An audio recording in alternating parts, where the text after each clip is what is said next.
Okay, welcome to UTOKing with Gregg. I'm super excited to be here today with Vivian Dittmar. I connected with Vivian because I was a member of a Scholark meeting over in Bergerac, France, which was a group of us getting together, thinking about where we are in this age, what wisdom is, how we can connect, how we've created various journeys.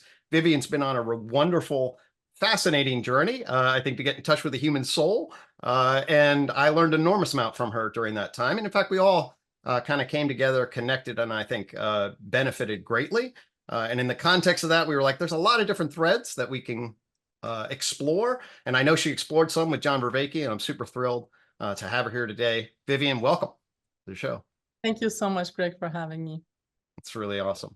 So we're going to get into a very important topic from my emotional baggage, emotional backpack stuff. But before we do, can you tell me a little bit about your journey? It's a really fascinating story about how you got here and give us a little background. Yeah, sure, I can try. Right. We'll just see where it goes. And yeah, it's a long and rich one. So go ahead. It is. My journey was a bit unusual in the sense that I was born in Europe and then had the privilege of growing up in Asia and later North America. And that at a very early age confused me thoroughly, to be honest, because it gave me an opportunity to look at the human experience through such different lenses. And they were not just culturally very different, but also from a socioeconomic perspective. So in Asia, I was really living with like very poor villagers, like economically poor, but in many other ways, actually very, very rich. And that confused me. And then in the United States, I ended up being in this very elite environment of like a college prep school. And everybody around me was like from backgrounds that I'd never really had contact with. Right. And yeah, so that by the time I graduated from high school, I was like, okay, I need to reorient. And I went to India because I knew that. Actually, can I just let me push pause there for just a sec? Because this is a very important point that I want to make. I've made it in other contexts. The kind of mental ailments that we face, depression, anxiety, are very arguably quite new in many ways. There are people that have studied oral indigenous cultures and almost never find major depressive episodes. And it's a radically different way of relating to the world. So material wealth and mental distress seem to be correlated in certain interesting ways. I think that's a crucial point for modernity to grapple with. And that your experience that is just something I just wanted to double click on because I think it's such an important point for us to reflect on. So thanks for letting me interrupt there. But yes, thank you, Greg. Please interrupt anytime. I really appreciate that kind of reflection because that's exactly what I observed. I observed people who were materially poor, had a tough life. My best friend had to work to make a living at age 9, and she'd been working since she was 3 years old. But they were much happier and healthier emotionally and psychologically and spiritually. Especially than the people in North America who were so incredibly privileged. And that really baffled me because everything suggested, like all the advertisement, all the propaganda, let's say, suggested that this is the life to strive for and this is where we all want to go. And it just didn't match up. So I decided to go to India instead of pursuing a career in a system that clearly didn't go anywhere because I knew that the Balinese Hindu culture had come from India. And I had a gut feeling that there was something there, and I had no idea what it would be. Okay, so fascinating. I immersed myself in Far Eastern philosophy, and of course that is something you don't immerse yourself in theoretically, but practically. Right. So that's what I did, and had very profound experiences of what I would now call higher states of consciousness, completely shifting my perception of reality. And basically, bringing me to a very, very different perspective. And from there, it was a really long journey to actually come back into what we call modern Western society and to figure out how can I apply that and how can I somehow make a contribution to the healing of this. That's my calling or my attempt, my agenda. And that's taken a lot of studying. I bet. Inside and outside. I had to understand what is the context I'm speaking into. And I had to also, of course, do a lot of, I continue to study my own system to understand more and more deeply where we are, what is the human condition, and how can we evolve? Because I feel that's what needs to happen. So that's like a very, very brief. I'll double click on there for just a sec, because one of the people that are familiar with UTOK know one of our mantras is toggle between self and awareness. Okay. And I'm trained as a psychotherapist. So what I learn is mostly the self, like what are its different elements? What's the core emotional self? What's the ego? How do we relate to others?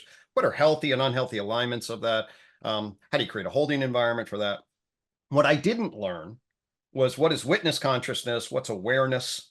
How to bring attention and awareness to that in a way that the self is detached from or let go of in a particular sort of way. How do you channel that? So I don't come to that until like 10 years ago. A really, and is that fair? When you went and you learned some the Eastern structures was getting in touch with sort of an awareness and attentional control of paying attention that's more detached, that's in touch with a larger oneness, that's different than the way the ego grabs the world. Is that fair, what you learned in your Eastern explorations?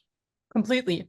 And then what happened was, of course, is that I discovered basically what you're saying, that we need to bring the two together, because a lot of the Eastern traditions, they emphasize just awareness, and they're not really interested in the self. Well, the way that the Western ego has developed, that's not really going to fly.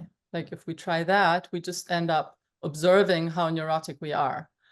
So that really led me to look for ways where the two can come together, or as you say, also where we need to toggle back and forth. And I found that the benefits of that are just amazing in how it allows the self to mature, to heal, to really become something healthy rather than pathological. And it also allows us to be in the state of awareness and still have an interface with the world, rather than just become a witness to the world and not engage with it anymore, which I don't think is what we need right now from a lot of people. We need people to engage, but to engage in a way that is constructive. Yeah. And you wrote a book, or at least several books, actually, but there's one that I wanted to hone in on, and maybe we can talk about some of the others that really, it seems to me, get kind of at this issue, get into some of your insights, and then ways to get in touch with some of the warded off feelings that we have stuck into an emotional backpack. Is that? Yes. So that's one of the books I wrote. It's called The Emotional Backpack. And I decided, actually, I've written 8 books so far, and 4 of them are about feelings and emotions. Okay. Because I feel like this is where people are the most stuck, or where we as a society are the most lost. At least when I started writing them, which was a while ago, so 15 years ago. Things have certainly changed since then. Yeah, so the emotional backpack, it really focuses on this one key issue, which is like, how can we relate to emotional baggage differently in a way that allows healing and integration of the suppressed feelings, allows the maturing of the parts that are connected with the suppressed immature emotions, and a way that also allows for more intimacy and connection in our relationships, rather than creating conflict and projection and drama and what it usually does. Yeah. Beautiful. Yeah. Okay. So you say a lot of things there that are very endearing to me. So let's just talk about, I keep kind of creating little references for UTOK so little folks can go along. So inside UTOK, we have our basic model of human consciousness. It's sort of 4 vectors. One is that awareness vector. And then there are 3 vectors of the self. There's a persona vector, which is basically, how do I relate to others? How are they going to see me? How do I mold myself so that I fit or navigate the social world of social influence, approval, contingency, role setting, etc. Then you have a self-narrating ego, which is trying to justify what's going on, and I'm good, or I should be good, or I need to do this. It's of course, it's navigating the persona, but it's also then this private narrator. And then your private narrator is on your primate core self. Okay, your primate core self is perceiving and feeling what's going on in the world. And this relationship between the two is the ego on self, and there's a filter between them. In fact, Sigmund Freud shined a light on a lot of these filters and gave us the term repression. We didn't have repression before. When shit happens in the core self that we can't deal with, we block that off, and then it builds up, and it builds up, and it can release itself in really problematic ways. And the way we defend against it can be really problematic. So we totally need new ways to relate to ourselves intrapsychically and relate to each other interpersonally, to hold and metabolize these primitive feelings, emotions, I think is the word you use, and how to enable them to be integrated in us and guide us in a way that's healthy, not overloading. So that's these are basic principles from a UTOK vantage point. They sound like they line up really well with what you're pointing to. They do. There's some distinctions I make that I'm not sure if you make them. Like I distinguish between emotions and biological programs, for example. Okay. So biological programs are the more instinctual, the more instinctual stuff that we have. Sure. That of course are very important also in our system in psychotherapy and Freud's work. And emotions I use more for feelings we didn't feel. And I use the term feelings more specifically for the really social part of relating. Okay. Interesting. So the way I use terms is a little bit different, but it really doesn't matter. We're talking about the same thing, but sometimes it's good to clarify how we use them. No, I appreciate that clarification. I'm actually really big on terminology. I think that the field doesn't know how everyone, the field's ambiguous enough, and then language emerges. And then our reference potentially get confused, and you can sound like you're disagreeing or making different points using the same language. That's confusing. So I really appreciate that clarification. Absolutely. Yes. So what I distinguish is between like healthy feelings and unhealthy emotions, because the emotions are what is like clogged up in us and what creates baggage, and like you said, can show up in really, really unhealthy ways. And one of the goals actually of the practice of conscious release, which is the practice that I introduce in the book, The Emotional Backpack, which I found incredibly effective, is to help people to go from emotions to healthy feelings. And healthy feelings can include feelings like anger, sadness, shame, and fear, also joy, of course, but in a healthy way, in a mature way, in a way that helps us relate to the world rather than separate from it, and helps us to reclaim our sense of agency rather than lose it, which is what happens when the emotions act up in an unhealthy way. Totally. How do you distinguish? What do you feel like is unhealthy versus healthy? How do you frame that distinction? Yeah.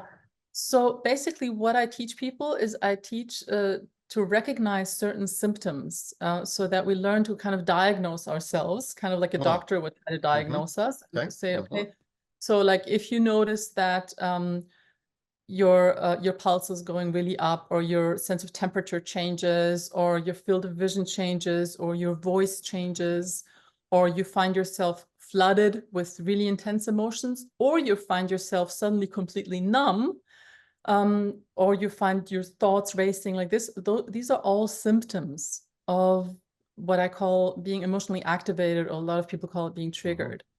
And that, as we both know, is a very unhealthy state. It's a state that we all know, and it has different symptoms. I've never been triggered. What are you saying? Gregg, did I just get you? No. Oh, God. No. Totally. So it's really helpful when we learn to recognize that and name it, and then kind of have a plan, which is to stop and, if at all possible, remove yourself from the situation, even if it's going to the bathroom. And then, of course, there's different ways you can regulate your system. I'm not that interested in that. You can breathe deeply, count to 10, that's great. But I'm a great fan of using these moments to actually go into a practice of conscious release, to have a reprocessing of whatever has come up, so that actually there's a healing and not just a stuffing it back into the backpack, which is what we do when we just try to, I don't know, meditate it away, breathe it away, or whatever people try to do. Right. Yeah, so that's what I teach people, how to recognize unhealthy emotions. And then when we have healthy feelings, they're actually appropriate to the situation. And very often we don't even notice them as feelings, because Hmm. they're appropriate, they're used up in the situation, and when the situation is over, it's gone. Lovely. Yeah, that's really beautiful. Okay, so one of the things that people will know in UTOK is what's called a neurotic loop, or really a triple negative neurotic loop. Okay, and that this is actually at the core, I believe, of most internalizing psychopathology, meaning depression, anxiety, dissatisfaction. And it has these three parts. There's a negative situation that triggers a negative feeling. And then there's this secondary negative reaction. Negative here means maladaptive. The other two mean valence. Valence is like, oh, I wish that wasn't happening versus I wish it was. That's okay. And then, but there's a secondary, oh God, where we then either avoid or blame or control in a misguided way. Those are the ABCs, but it's that structure that gets triggered and then tries to control or blame it away or avoid it, stuff it, right? Yeah. And if you do that, then you don't metabolize that instance, but instead it sits dormant, but also potentially latent so that it builds up inside of you. And then you're trying to block and control. And if enough triggers happen, yeah, all of a sudden you become all that thing, right? Yeah. So I love the way you describe that. That's a wonderfully rich, and I have to say the way you're framing it is I think a lot of people can relate to. It's a really nice relatable frame that you're given to help us see this process inside of us. And that this happens to all of us, at various degrees. Yes. It's something that we should be aware of. So anyway, I just wanted to kind of reflect that back to you in terms of the Thank way you. things are Yeah. kind of framed over here in UTOK. Thank you, Greg. I just really want to emphasize that this happens to all of us, because most people tend to think it just happens to them. And I used to think that because I'm a very sensitive, emotional creature. And I thought, like, okay, so this happens to me. So something's wrong with me. So I just have to pretend it's not there, Right. which is what most people try to do. And then I went into like doing some trainings in a very different context. I did like management trainings in businesses. I had all these people suddenly who would never sign up for anything in this direction, had never, thought of any of this. Totally. And I would talk to them about these symptoms, and I would ask, like, who's experienced this? And with hundreds of people in management positions, the hand went up. There was never a single person who didn't raise a hand. And I was stunned, because these were people who had professions where I always thought, these people don't have feelings. Like accountants and engineers, and you know what? And I was amazed. And with that experience, I realized what you say is totally true. We all experience it. We all pretend it's not happening. And we continue to go about our lives, and we continue to make very important decisions politically. We raise children, we have very responsible positions, and we're actually in a state when we can't think well, and we can't respond well, and we're not in touch with ourselves or the world. So for me, that actually explains a lot. And I just want to highlight that, because for me, that really underlines the magnitude of the problem. This is not just, oh, I'm not well, and then I pick a fight with my boyfriend. That's not the level of problem we're talking about. I feel this is really like a part of our evolutionary crisis, is this inability to basically process things that we don't like. Like you said, there's something happening that we don't like. And then we have a whole maladaptive response to that. Totally. Yeah, and then I want to get into, maybe you can share a little bit. You developed a really cool procedure or practice for individuals that I want to get into, but I want to say something just to this. So for me, this is about head-heart alignment is the one way to just talk about it in common sense terms. But UTOK actually then frames this as they're rationalizing person aspects of ourselves and embodied primate aspects of ourselves. And I think that the modern society doesn't know how to recognize ourselves as embodied primates, frankly. And we don't know how to talk about it. And the way we think about it ultimately creates an enormous amount of static at a general level. So that the embodied feeling in an everyday world, hey, is your head and your heart aligned? I want to have that. At a general conceptual level, we're both persons and primates. And that has not been really appreciated we're both of those things, and that getting along of our personhood with our primate nature in right relation is something that is, I think, a sickness broadly in our society. So those are those are just two ways of saying the same thing, but it makes the point you were making is it's a really profound part of our, I think, crisis of modernity, or whatever you want to call it, is this failure to effectively align our natures with our person justificational side of our existence. Yeah. I really So, love the term that you use for the justification system. That's something that I heard it from you in Bergerac, and I was like, that really nails something. So thank you for that. That's great. absolutely. It's actually the birth of UTOK, is the awareness that humans build these systems of justification in a very Yes, different way we back in do. 1996. So Mhm. yeah. So Yeah, so let's talk about the practice, shall we? yeah, absolutely. Yeah. Please lead us. So Yeah. the practice of conscious release really combines a lot of insights that I had over the years in my own healing process, because the way I grew up actually left me with a lot of emotional baggage to deal with.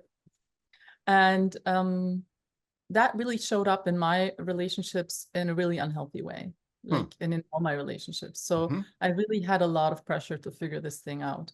Right. And the practice of conscious release ended up being the most effective thing I could find. I was really amazed. And what it does is, in your terms, it is a practice that helps us to bring together awareness and the self.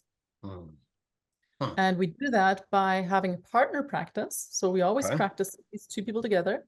And one person, the supportive person, you could say, really goes into a state of awareness and connects with their heart and their, what I call like transpersonal ability to just, see the beauty of the other person and really love them in a non-personal way, but really see, okay, this is a good person. He's always done his best in his own way. I'm sure he has his faults, but we all do. And you just see the person in their best light.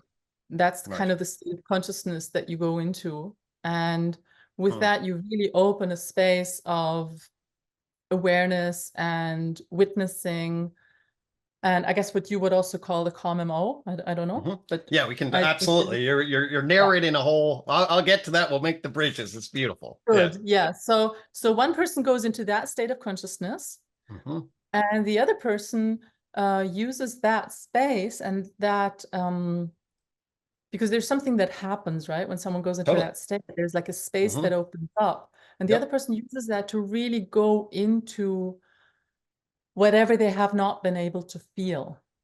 And one of the great discoveries for me was that in that kind of setting, I can feel stuff that I cannot feel on my own. And it doesn't matter how much I meditate and how much I do this or that, my system will protect myself until there is enough space, enough, I call it emotional capacity also, but of course, that's just a metaphor, to actually process what's there. And the compassionate, neutral, observant, loving, kind presence of another human being, and this can be a complete stranger, actually allows me to feel things very effectively that I wasn't able to feel on my own. And I've observed that it can enable me to feel things within 5 or 10 minutes that before I was dealing with for decades, always pushing them from left or right, up or down, trying to analyze them, trying to figure them out, trying to justify them, trying to breathe them away. I don't know what, Totally. Whereas if I just feel them, and I mean, really feel them, they process incredibly quickly. And then there's always a kind of realization that comes and a release in the nervous system. And there is a new way of relating to whatever experiences are attached to that emotional baggage. Because of course, whatever is triggered is not from this moment, but usually goes back to childhood or some other experiences. So when I do that, that usually comes up and is processed. And within a very short period of time with practice, I can effectively release and heal parts of my emotional backpack and parts of my cut off self. Learning about this was really fascinating to me, and exciting. And there's several things I want to say. Can you say just a little bit more, at least the basics frame that I'm aware of? Like you get an agreement, you set a time, there's a listener and a role. Yes. Can you say a little bit more about that Yes, structure let's that you do that. afford? So there's very few rules. One is that you set a time frame and you stick to it. It's part of the practice to go in and out. Yep. The second is that you always have very clear roles and you don't mix them up. So if I'm the supportive person and you're practicing, we don't in the middle say, but something's come up for me. I don't do that. Like something comes up, I just park it and then we switch roles and then I can feel whatever's come up for me. And the third is very, very important is we have a special confidentiality agreement. And it means that whatever is shared in the space stays in the space. And not only do I not go and talk to John about it and say, you know what Gregg shared with me about what his mom did, but I also don't bring it up with you again. Right. And that makes it super safe because it's really a space for emotional processing and healing. And it's kind of a ritual space, actually. It's outside of our usual friendship. Totally. So that makes it very safe because you might come in touch with some very uncomfortable, vulnerable, immature parts that you're not even identified with, you know? Right. And then if I bring that up later in a casual way, maybe over dinner, that can be really, really uncomfortable and inappropriate. And yeah. Right. So that's the agreement. And then there's a fourth kind of rule that you never practice with the person who actually triggered you in that moment. So you practice with a neutral person. Of course. Yeah. Yeah, no, that makes me feel all warm inside. That's a beautiful frame. And I'll say this and then we'll get into this more. We touched on this right before we got on it. I think one of the things maybe I mentioned or you shared or some levels, I both love and am an increasing critic of the world of psychotherapy. Okay. I believe that it is a very powerful, if you really know how to get into it, it's got an enormous amount of potential power. And I'll say this, I used to be a critic of psychiatry, the pills for that sort of stuff. Well, at least we talk about. I've now come to see many of the ways in which psychotherapy languages stuff, structures stuff, creates patients and therapists. And it's a very dangerous scenario in some ways in that we're institutionalizing healthy relational process, which ends not healthy. Okay, we institutionalize healthy relational process. So do you know Carl Rogers? Do you track? Sure. Okay, so Carl Rogers basically, if we were to take what you're saying here and ask the core, I say all good therapy starts with Carl Rogers. Before, the behaviorists and the psychoanalysts did interesting things, and I draw heavily actually on them, but at the level of relational emotional healing therapy, Carl Rogers is the guy. And he discovers something very important, which you have systematized, in a practice that enables people to live it out in real relations. I mean, that's enormously beautiful to me. And I'll come back to the whole COM-MO thing in a little bit, but I just want to reflect that back and see how that resonates and see if you want to offer any jumping off points from there. Totally. I mean, what we've witnessed, and this is really what warms my heart, is that for years, whenever, sometimes in interviews, I was asked, like, you know, what would really make a difference in the world? And whenever I would like close my eyes, the image that would come up would be people just pausing and turning towards each other and really listening. And what warms my heart is that we started a project in March 2020 when the first lockdown happened, and we realized the potential for traumatization in people. And we started an online Zoom space. And in the beginning, we did it, I think, every second day, where we invited people to come and practice conscious release together.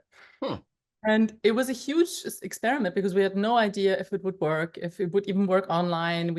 First we invited experienced practitioners, and then we opened it up to anyone. And that space is still going. Lovely. And what has happened is that actually it's become a community.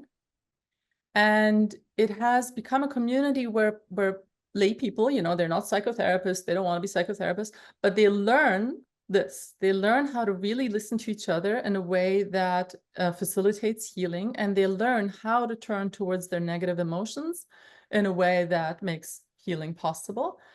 And what's happened through that is profound relationships, friendships in a quality that people were really missing in their life, and it's created community. Mm. And one of the questions that I get asked a lot when I talk about the practice is that people ask, well, is there a way I can do this on my own?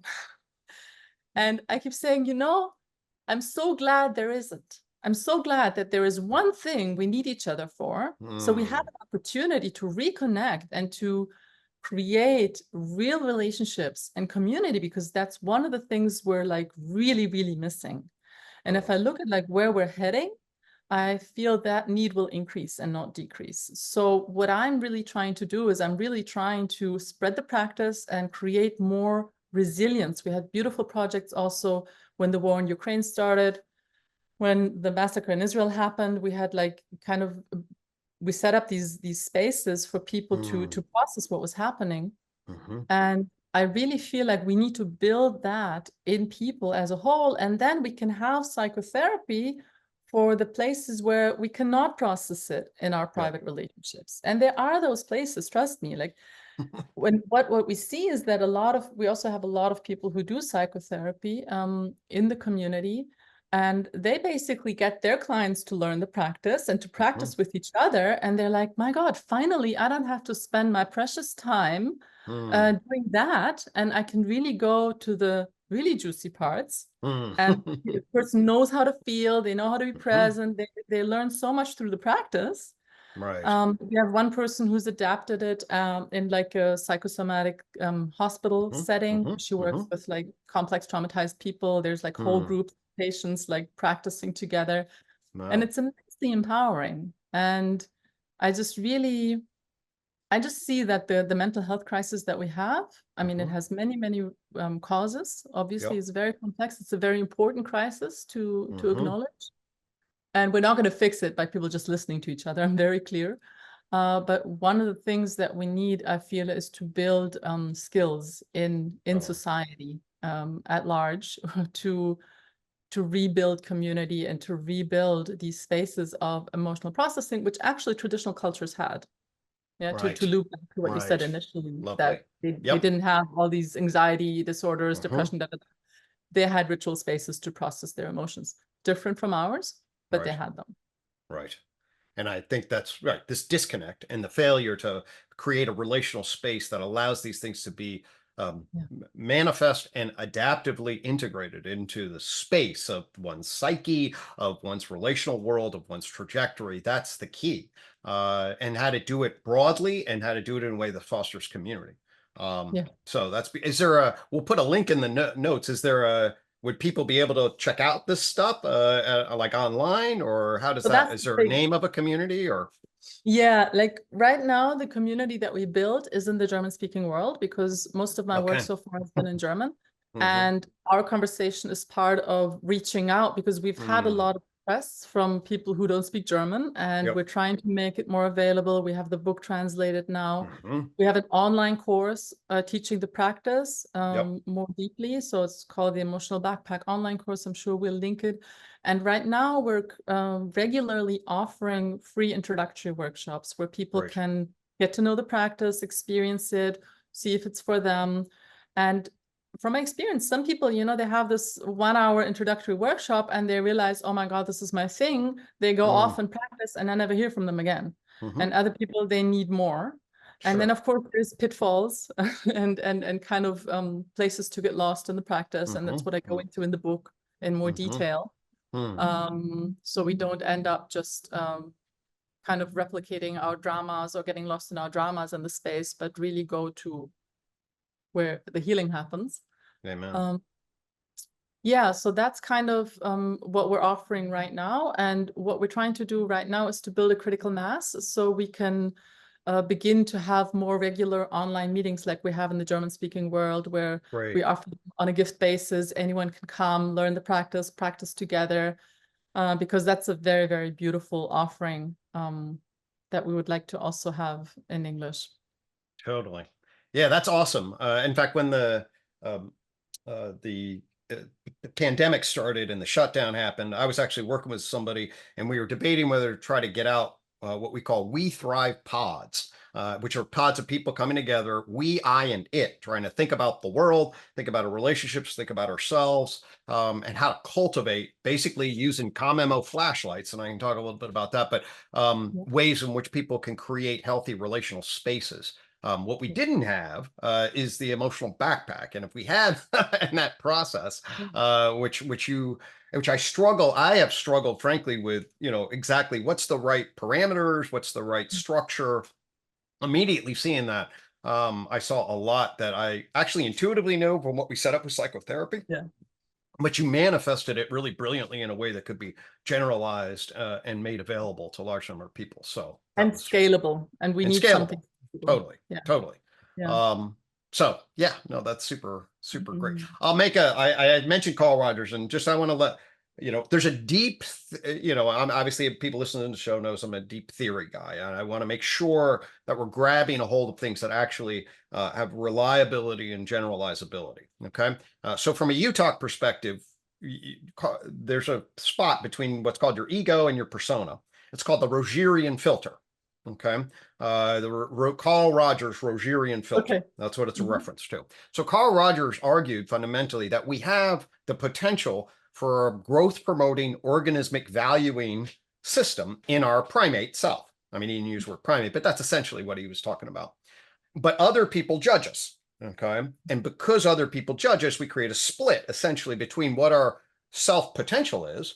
The judgments of others then constrain us and force us into a false self, okay, that then is defending against the shit that's not acceptable, okay? Yes.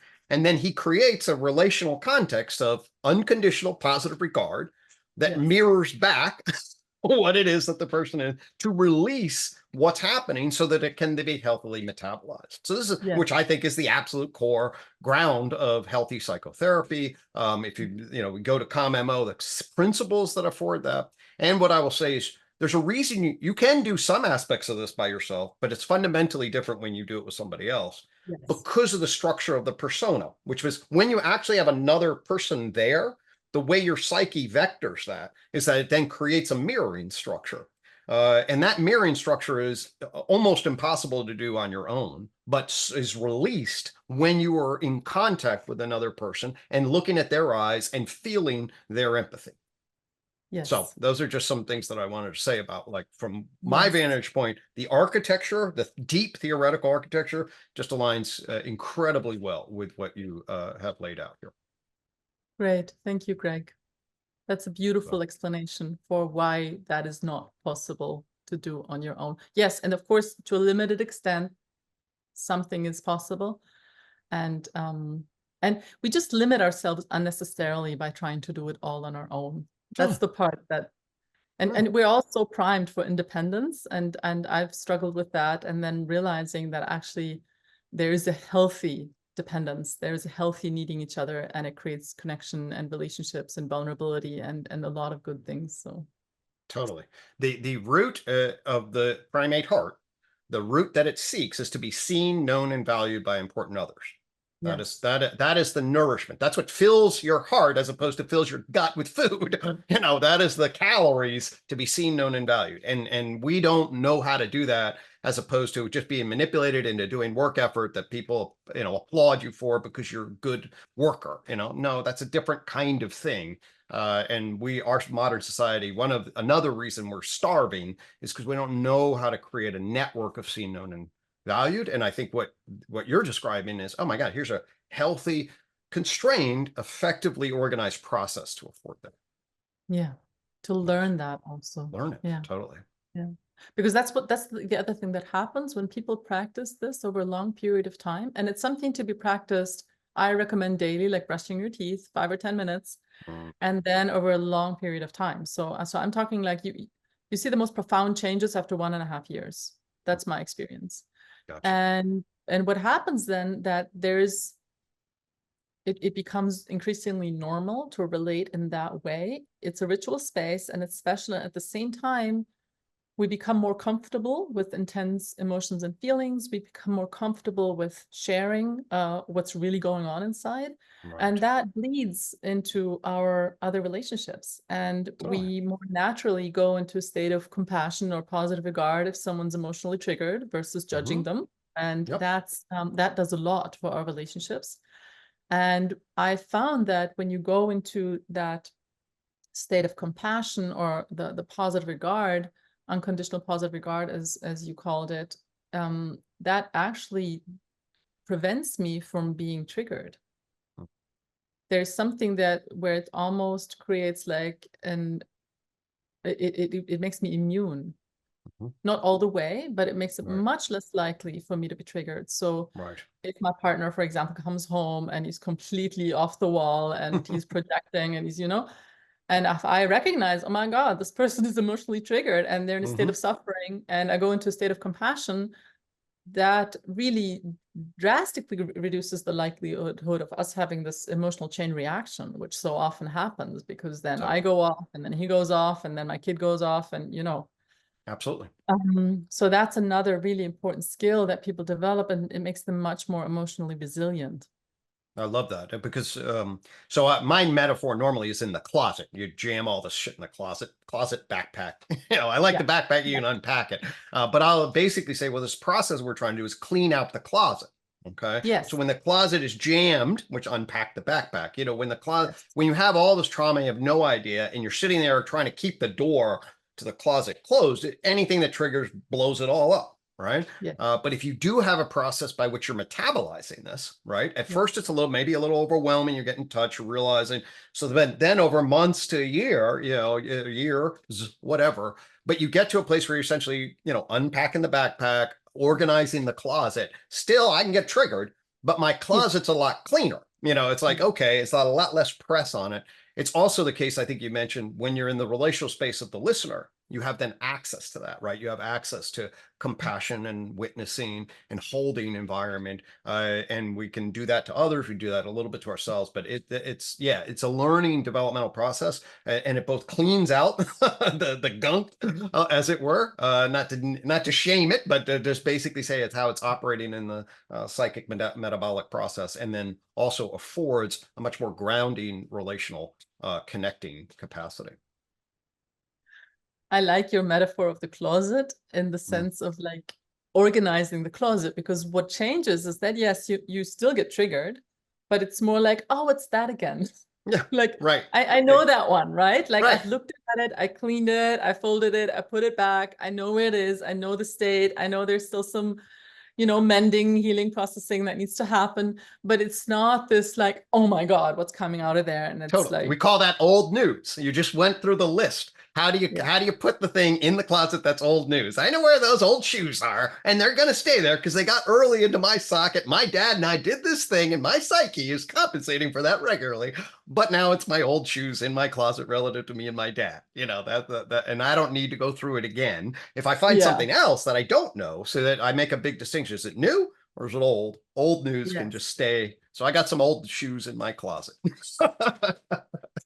beautiful But we can metaphor. laugh about them. I will still carry them Yeah, around. yeah, But they're very different than at other times. yeah. Mhm. I think I heard you say something. You said, oh, there are a lot of other problems we have, and you've written 8 books, and I feel like we really kind of have synced up quite well on the whole emotional backpack. And there are a lot of different other directions that we could potentially go. And so I want to offer that to you. Are there things that you're learning now, or things that you're seeing in society, or things that are very alive for you right now that you might want to? Mhm. Um, There are. Um, Before we do that, I would actually like to stay with the subject of feelings okay. and touch on something that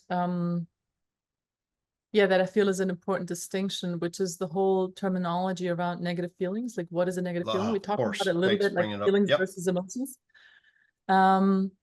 But there's something about reframing what we consider a negative feeling that I've experienced to be very powerful. Totally. So very often people refer to negative feelings as like anger, sadness, like they don't want Yep. to have them. And actually, like, as you pointed out, those are feelings that we have in response to something we don't like. And I believe, I'm sure that we develop these responses for good reason. So they have a healthy function.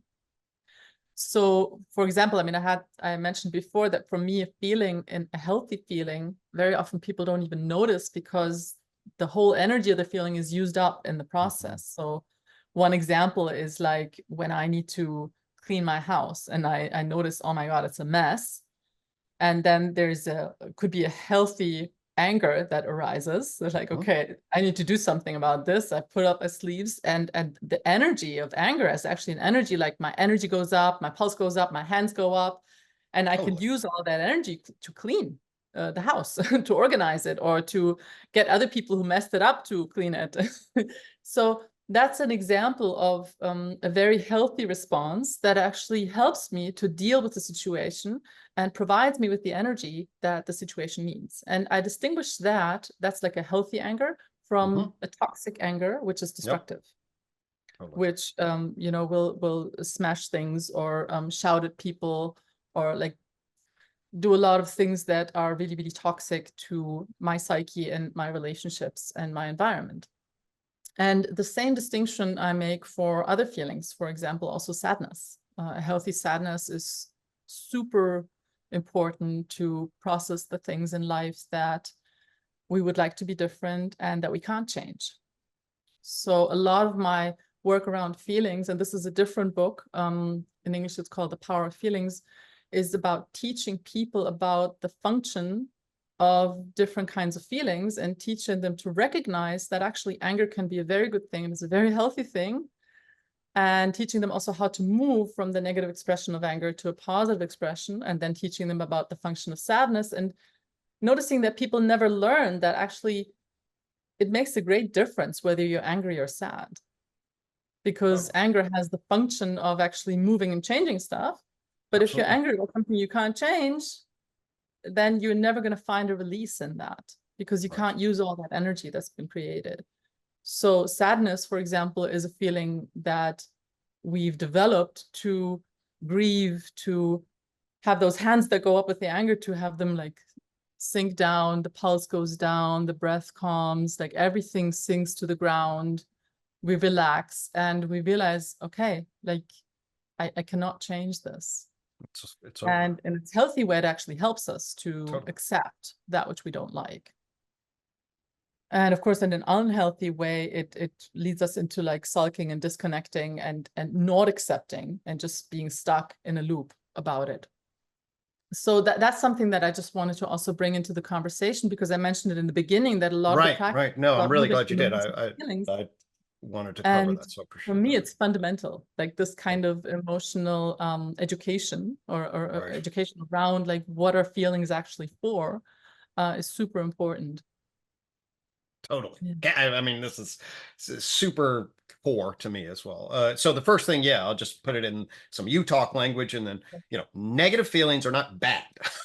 Yes. That's in a maladaptive way. They are there as part of the stack. The first thing I point to is that, UTOK's an evolutionary structure. So it's sort of like, okay, consciousness in animals probably comes online through pleasure and pain. Okay. Yes. And these then are unbelievably rooting structures in how to survive and reproduce, fundamentally. And negative emotions are extensions, essentially, of that, and positive emotions are extensions of pain versus pleasure.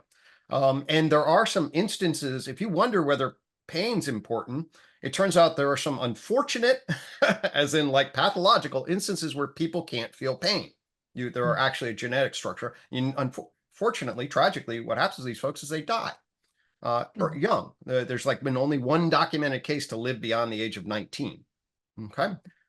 Because the body gets injured constantly, and there's no response. There's no avoidance mechanism.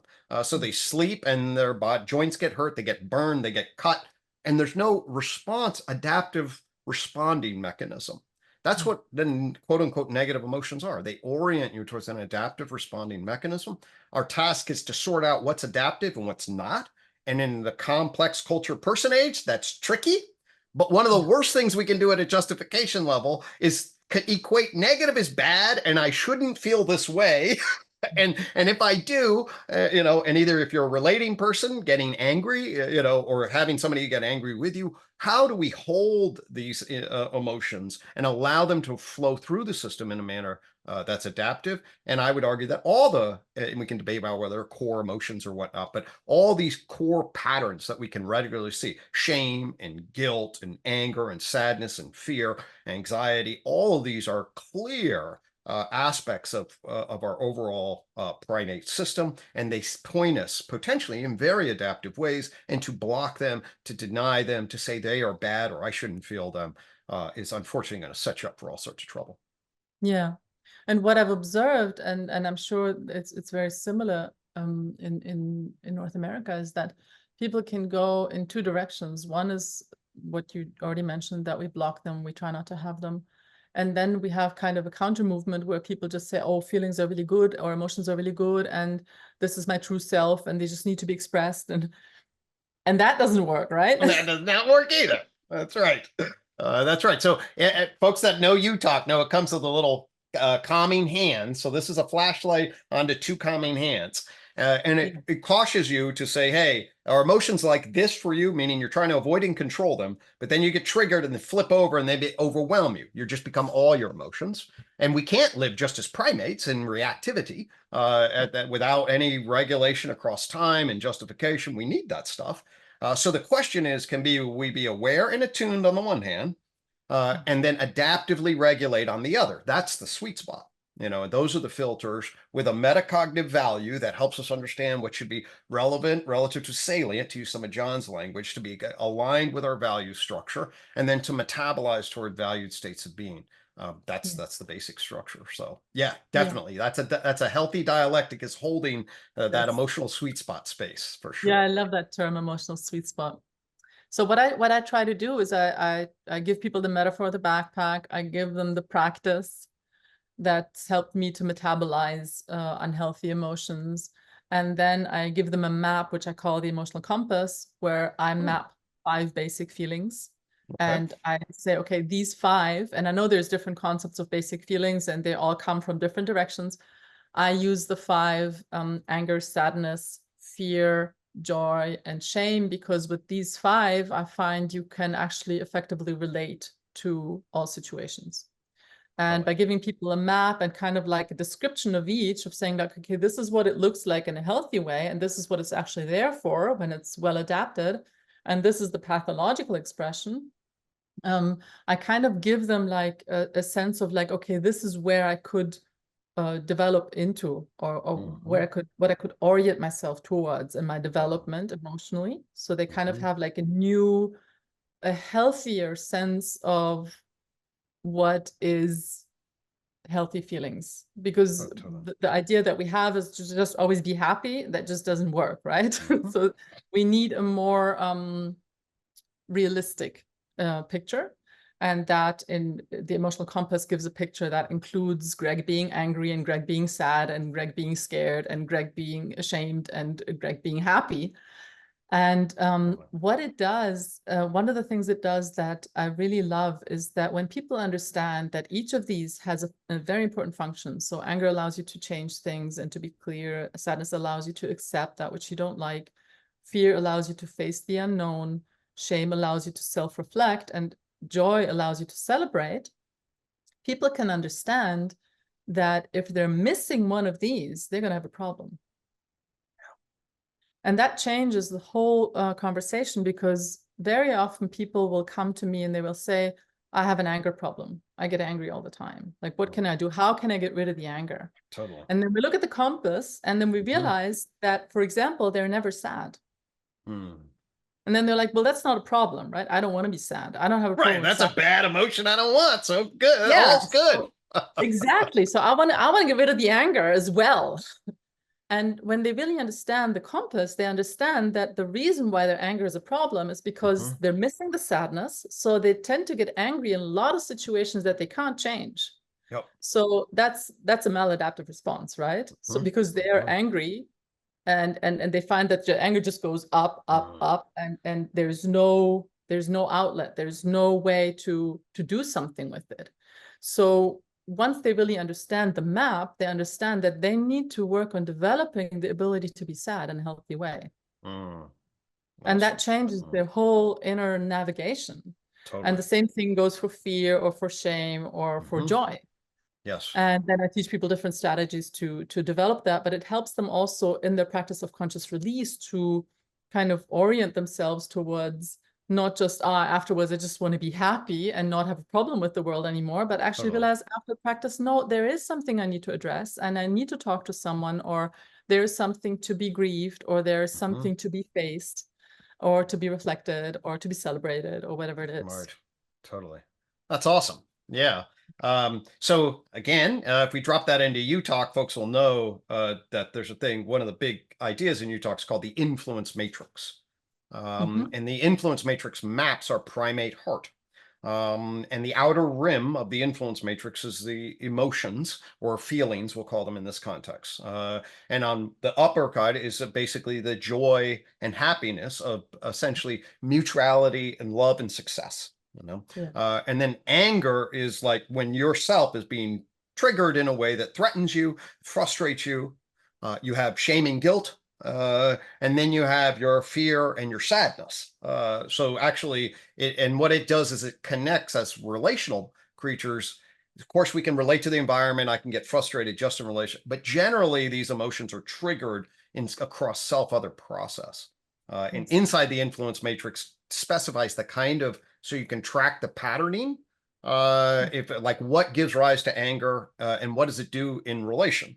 What gives rise to shame and guilt? What does that do in relation? And so then it just would be really aligned with your compass. It would point a little bit to some of the feeling process, I mean, some of the relating processes that tend to give rise to these elements and give, that angle. But that's exactly crucial. And the last thing I'll say about it is, so I have 3 kids, all went through K through 12 in the, the normal public school. I'm not sure any of them got a single hour on what is an emotion. Okay. Yes. Like that, okay, got to get to college and take your first psychology class to even ask the question, what are these things? And yet, of course, they've been living their entire lives relating to the world this way. So I was always struck. I was like, how can you don't think we get an hour on emotion in 12 years of learning about how to be human in this society, and we don't get an hour on emotion? It's incredible. That's a bit of a head strucker. So anyway, this is one of the things that I hear most often, that people say this should be taught in schools. Like, and I've had teachers actually take it into schools because they find that it's just so important that children learn from an early age to relate to these phenomena differently, because they're so strong in children as well. And if we just teach them to suppress them and be happy, we're not really doing them a great service, are we? No. When folks are learning the emotional backpack, do you also then give them the compass? Is that kind of part of it, or at least that's available for them to Like the compass, kind of wonder about? The compass is in the book. Oh, and okay. it's kind of like, and I mention it when I teach it, I mention the compass just so it's there as kind of like a guiding star. It's like, okay, this is what we're heading for. We're not heading for just being happy all the time, but we're heading to like a mature way of feeling and relating to the world. And as I said, there is a whole book I wrote about just the compass. Then I wrote another book about, which is not translated yet, which is about, especially for parents, and how these feelings develop in children, and how parents need these feelings also in relating to their children. And totally, it's quite fascinating. Yeah, so that's definitely there. Those are 2 maps that relate well to each other, and we can kind of like focus more on first cleaning the emotional baggage, and then going more into the healthy feelings. Or sometimes people come more from the healthy feelings side and then realize, oh, actually, but I need to do the emotional baggage work as well, because otherwise I'm just fooling myself, because I'm actually emotionally triggered. It's not a healthy anger. I'm triggered, and I need to release, which is a very different thing. And learning to distinguish that is actually super important. Totally. Yeah, no, that's to get in touch. It requires a particular type of lensing. I mean, that's part of why the flashlight is open to explore, to become attuned. And then I want to afford some folks some differentiating capacity so they can track the pattern, because I don't think we educate the cognitive structure very well to pull the pattern out and to understand what it's there for. So Yeah. that compass is, aligns with that for sure. Yeah. Yeah. Yeah, and other than that, one of the things you asked, like what I'm currently busy with, I'm working on a book actually on the self. So I was Ah. very interested to hear Mm-hmm. you talk about it. And of course, it's a subject that a lot of people have written on, and also the language is very, very fuzzy. So we have terms flying all over. I'm currently really focusing on the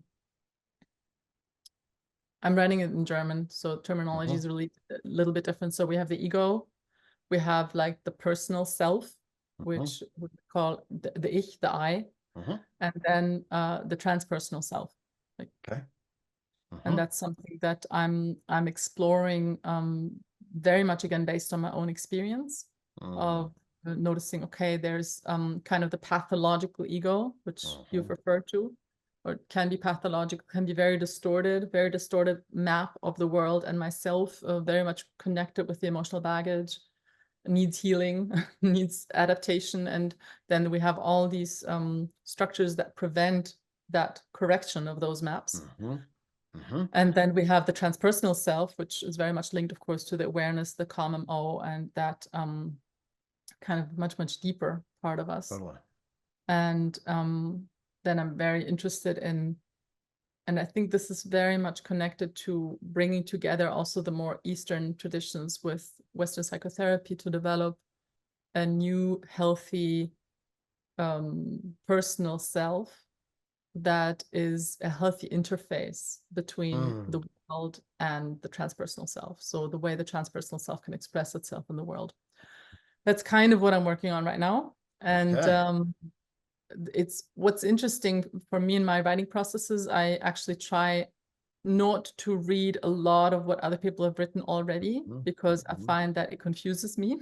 So I try to first really go deep in my system, observe, try to write that, and then I go and compare notes. That's usually how I do it. Because I find that one of the strengths, of course, of our system is that people really immerse themselves in a lot of literature and kind of have an overview of like what everybody's said. And I find that it sometimes really stifles their ability to have a fresh perspective and really go into their own experience and try to formulate from there. Totally. Because they're so full of what everyone else has already said about it and how everyone else has already mapped it, which is great. I mean, there's a lot of great stuff out there, but I do feel there's something, especially in the relationship between the transpersonal self and the development or the healing of the ego. There's some missing links that I feel like I'm trying to formulate. Yeah, that's Lovely. what I'm. Yeah, well, good. That sounds really exciting. And I look forward to hearing more about that. I'd always be happy to compare notes in relationship to the self. As I mentioned to you, and some people know, I've been diving into the concept of consciousness across multiple levels, and the kind of higher order consciousness that's available, and collectively, what can we afford? And that kind of understanding of self, understanding of other, understanding of the world, and inhabit that identity at a practical level, I think is unbelievably crucial for the time that we're in. And if we can create that kind of sort of metacultural consciousness, or whatever we want to call it, that affords a transpersonal view, but situated on a healthy ego and understands the interface between all of that, we'll be better off as we head into what looks like a pretty bumpy century. And if we can have the more people and the more leaders and the more just children and the families, etc., that can occupy that space, I think we will be in a much better place. So I appreciate where you're headed with that, and I appreciate that message for sure. I'm very curious, Greg. I hear that you're working on a book on consciousness, and I'm very excited to see what you come up with, because a lot of like you mentioned, a lot of the discussion around consciousness right now is not, also feels like there's something missing, like it doesn't land with my experience. Well, you mentioned before that there's an enormous amount of writing. Okay. My basic diagnosis is that there's a tremendous amount of intellectual energy that unfortunately gets misconstrued. And I diagnose when I'm in an analytic phase, I'm diagnosing our current knowledge as facing what's called an enlightenment gap. Okay. In fact, this book is how do we address the enlightenment gap? And the enlightenment gap says we don't have a propositional network that affords clarity about what is consciousness or mind. And I use those in different terms, but mind consciousness relative to matter at the ontology, like the reality of mind consciousness versus matter. What's that relation? And we don't understand how to place the epistemology of natural science in relationship to subjective and social knowing. Yeah. Like that's all. Well, UTOK fundamentally is about resolving the enlightenment gap. It says there is a way to holistically hold the insights and to see where we went wrong with physics, which, by the way, if you're wondering, like the definition of natural science is actually to cut out the first person secondary qualities of subject. I mean, that's what it does. And then it tries to imagine you're a robot in a behaving world that registers measurement and develops equations. And that works pretty well for things like planets, to a certain extent, which is all the early physicists were Christian. So they're basically like, well, obviously this doesn't explain the soul, but fundamentally we can watch, and then they kill God, and then we're sort of left with this matter-mind dualism, which we know is in a monistic scientific world, and then you get this material reductive disaster, and people have no real clue. And my discipline of psychology is just floundering around in a fairly embarrassed state, but that should be a healthy emotion that we should be able to process and see if we can get a more coherent identity as a function, as opposed to try to hide it and compensate by doing more studies. Yeah, which is what we're doing. Which we do more of. That a lot of different directions, unfortunately. A lot of different directions. So I think we can achieve, and really then actually in what you kind of along the lines of what you're saying, check it out subjectively, phenomenologically, right? Yes. We need to. If to me, when I check out am I a zombie? No. So that's so it's not just physicalism. It turns out I'm not a zombie, so we got to go a different direction. And I think we can get in touch with this wonderful inner world and the scientific world and have them be in much more coherent harmony than has been the case. So, well, Vivian, this has been wonderful. I really, I've deeply appreciated so I'm going to come back then to a central theme. So for me, and people know, I built this whole COM-MO process, okay, from the core insights of psychotherapy. But I also then saw that as we professionalized our knowledge, we basically were extracting key insights and then putting them behind paywalls and confidentiality agreements and super technical language, my partner and I, Marcia, are about ready to publish a paper on the common core of psychotherapy. Okay. And the common core says you set up a frame, you create a healthy relational space, you let the person vent, mirror back to gain understanding, and then orient towards integrating in adaptive valued states. That's basically the common core. And in the COM-MO flashlight are the basic principles that I want to get into every family, every school, every business. This shouldn't be locked away. People have known this. Check out the oral indigenous cultures, right? And somehow we've lost it completely, and then professionalized it, and then turned it in. You need a PhD to talk about it. No, connect with people, connect with your heart, get in there and get a frame and teach some people a little bit about relational holding spaces, a little bit about emotions, and give them the opportunity to do that. So that's what I've been advocating. I hear what you did, and I'm like, oh, good, somebody did that. Right. I mean, somebody did it and then actually showed you can scale it up. And I just applaud that tremendously. That is so, that's so powerful and meaningful. I didn't, our little We Thrive pods, they died. I don't know how to scale. I'm a decent theorist, but that you actually got that energy and got it going is beautiful. And I certainly hope that it spreads, because God, do we need it at this stage in the game? Yes, and that will become more and not less. I certainly hope so. Yeah. Any final thoughts as we wrap up here? I just want to thank you, and it's really been It's been really great to compare notes, I feel, and to hear you like rephrase everything I said in UTOK, and gave me the opportunity to learn more about UTOK and to learn more about your work, which in Bergerac, we didn't have that much of an opportunity to learn deeply about each other's work. So I'm very, very happy we had this opportunity to speak. Very happy to hear how deeply we align on the sense of what is needed right now. And of course, it's not the only thing that's needed, but it's something that we really need no matter what's coming. We need to build community. We need to build healthy relational spaces. We need to learn to process our emotions. And yeah, I'm really grateful if people hear this and it resonates with them, if they want to check out one of the workshops we're offering, want to check out the book, check out the course, just see if it's for you. It's really helped tens of thousands of people already who've learned this practice and who are using it to really develop these skills. And yeah, I'm just grateful for this opportunity to talk about it and to offer it. So thank you so much, Gregg. Awesome. It's been a joy. Deeply appreciate it. We'll put all that information that you have in the show notes. Yeah, folks, check it out. It's a beautiful thing. So, Good. all right. Thank you.